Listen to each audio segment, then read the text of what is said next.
Hello guys, welcome back sa aking YouTube channel. So it's me again, Master GTV.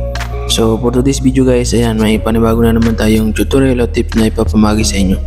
So sa video na to guys mga master, ituturo ko sa inyo paano nga ba mag change ng password ng ating Facebook gamit lang yung ating messenger. So sa video na to mga master, ituturo ko sa inyo step by step. Pero syempre bago kumpisahan yung ating video na to, syempre wag mo kakalimutan mag-subscribe at hit mo na rin yung ating notification bell para lagi kang updated sa mga videos na ina-upload natin. So yun guys, wag na natin siya patagalin. So syempre dapat mga master, update mo yung ating messenger. At the same time, syempre dapat nakalagin ka. Ayan, so gagawin natin mga master, punta tayo sa ating messenger. Yan, dito sa messenger na to, syempre click mo yung nasa taas na to, sa kaliwa yung may nakalagay na 3 burger line. Ayan, click mo yan. Then syempre kiklik mo dito yung Facebook mo. Now kung alin dyan sa tatlong yan ang gusto mong palitan yung password. So ang gagawin mo pag na-select mo na yung account na gusto mong palitan na password, click mo tong settings na to. Ayan, pag click mo ng settings na yan mga master, punta kayo dito sa pinakababa. Yan, dito sa pinakababa na to mga master, meron kayong makikita ditong account center. Then manage your connected experience and account settings across Meta Technologies. So syempre ang gagawin nyo dyan mga master is click mo yung password and security.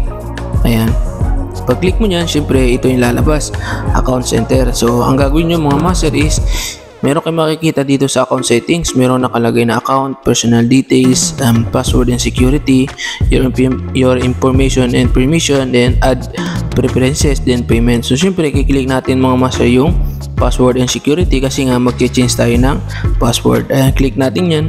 Then pag click natin yan mga master, so loading tayo. Ayan, so mahina yung internet natin mga master, so wala na tayong magagawa dyan. So gagawin dyan mga master, meron kayong makikitang password and security, login and recovery.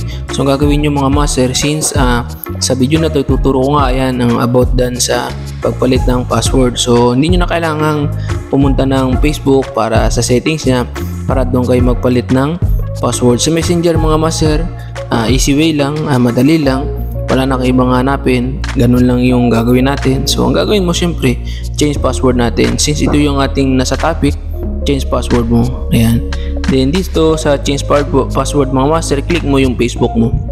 Lalabas naman yan dito yung kung ilang account, kung aling account yung gusto mong palitan ng password. Click mo syempre yung yung account mo. Ayan, pag click mo ng account mo, ayan, ilalagay mo dito mga master yung current password mo. Syempre may nakalagay na your password must be at least 6 characters and should include a combination of number, letters, and special character. So syempre lalagay mo dito yung current password mo.